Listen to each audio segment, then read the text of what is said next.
네, 안쌤입니다.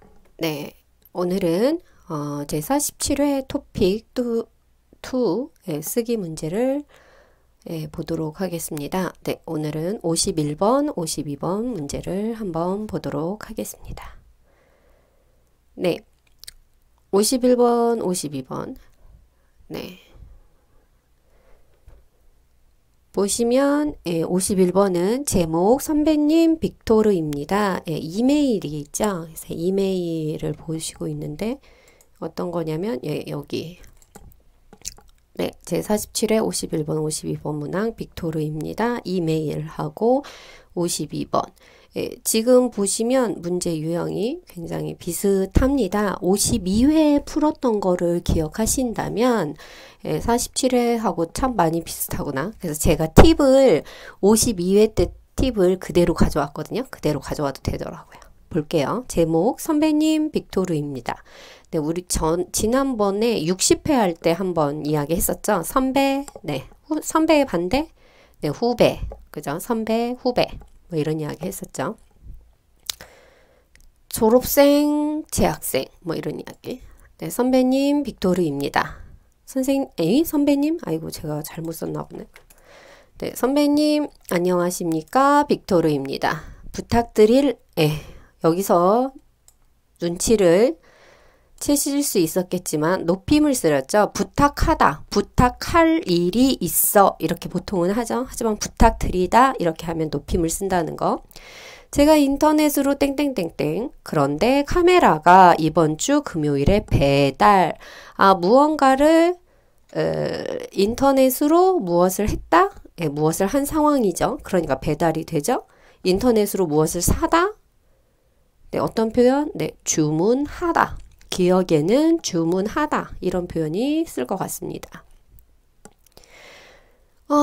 금요일에 배달된다고 하는데 제가 그날 고향에 가야 해서 카메라를 직접 받을 수 없다.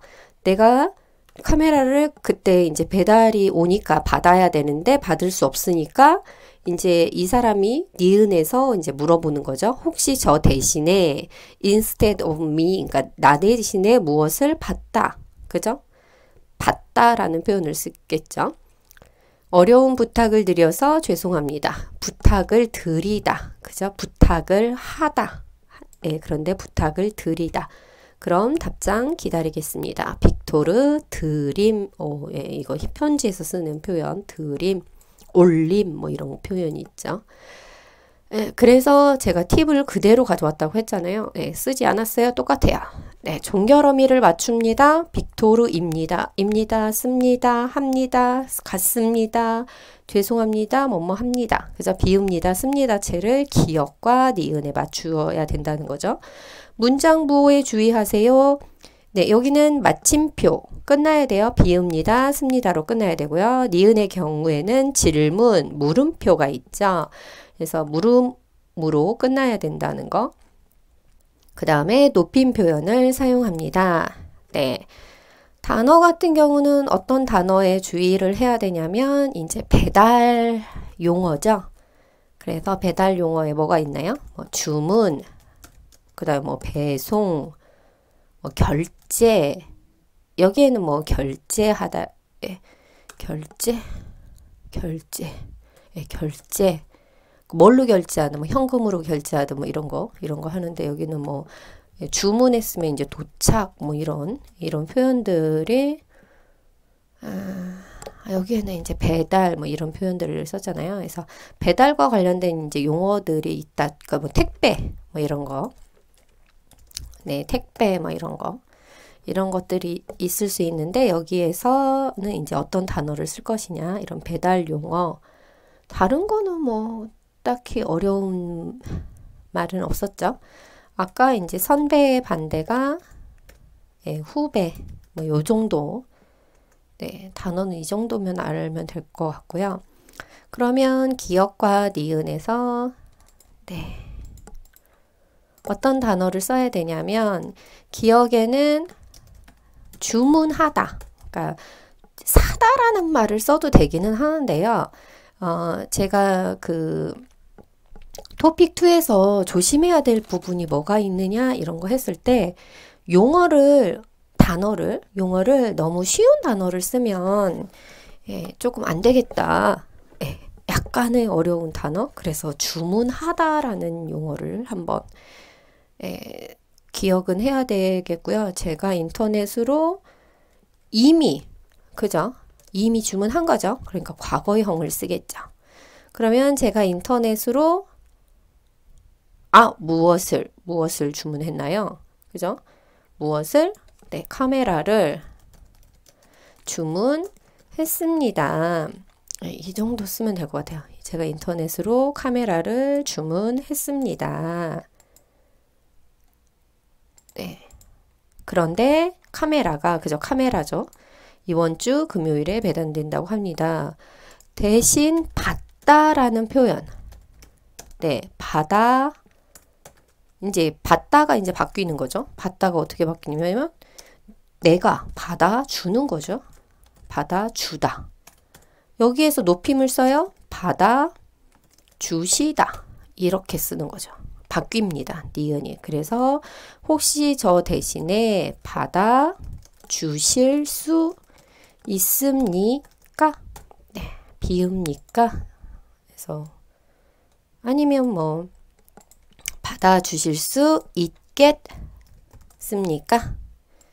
있으십니까? 네, 있겠습니까? 있으십니까? 네, 상관없습니다.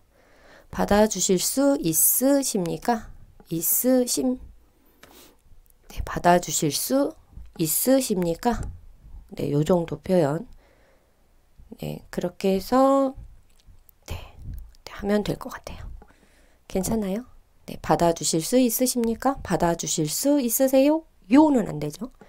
받아주실 수 있습니까? 받아주실 수 있습니까?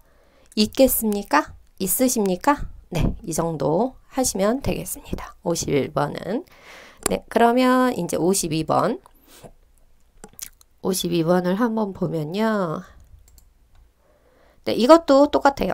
네, 팁은 52회하고도 똑같더라고요. 종결 어미를 맞춥니다. 네, 이거는 반말체. 그죠? 다.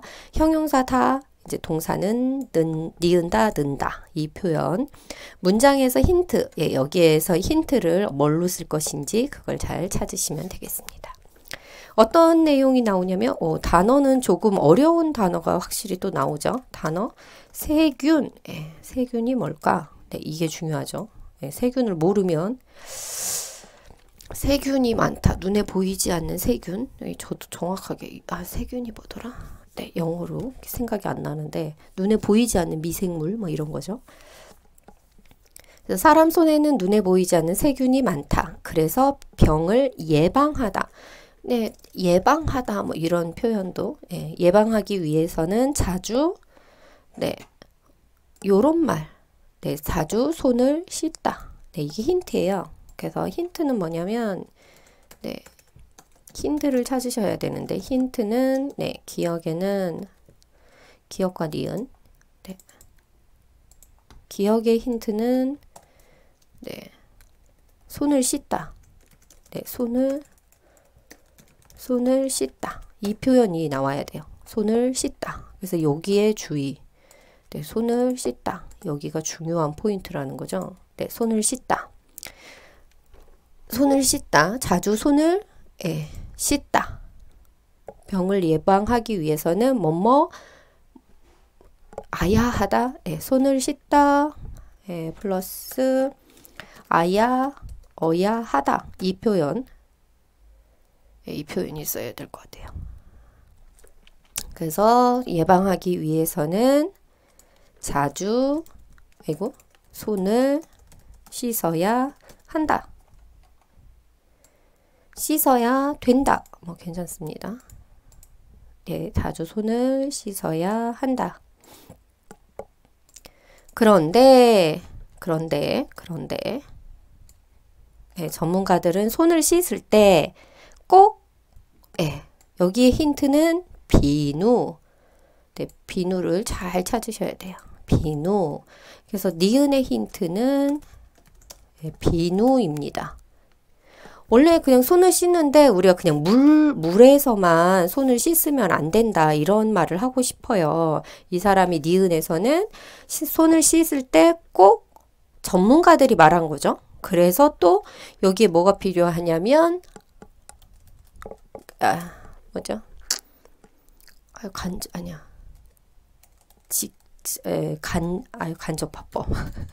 네. 다른 사람이 누가 이렇게 뭐뭐 하세요, 뭐뭐 하세요, 네, 이 표현 라고 하다, 네, 이런 표현 라고 하다, 다고 하다, 자고 하다, 냐고 하다, 네, 이런 표현을 써야 될 것 같아요. 그래서 전문가들이 여기 좀 어려운 말, 네, 전문가, 네, 손을 씻을 때 꼭 뭐뭐 하세요 라고 말을 한다는 거죠. 비누로 씻으세요. 비누를 사용하세요. 뭐 이렇게 말을 한다는 거죠.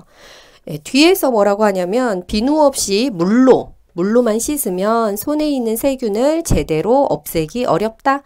그러니까 세균이 이제 다 안 없어진다라는 거죠. 그러니까 비누로 꼭 쓰라고 그런 말. 그래서 이제 어떤 말을 쓸 수 있냐면 손을 씻을 때 꼭 비누를 사용하라고 한다.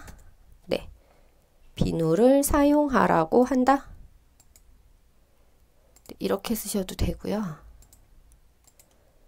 네, 비누로 씻으라고 한다. 뭐 이런 말. 비누로 씻으라고 한다. 네, 이런 말. 비누를 사용하라고 한다. 비누로 씻으라고 한다. 네, 그래서 비누라는 표현, 힌트는 비누고, 네, 니은의 힌트는 비누, 기억의 힌트는 손을 씻다. 그래서 얘를 어디다 어떻게 잘 넣는지 이 부분을 한번 봤습니다. 괜찮으신가요? 네. 그래서 네, 47회, 네, 51번, 52번 쓰기 문제를 한번 풀어봤습니다. 오늘은 여기까지입니다. 다음에 만나요.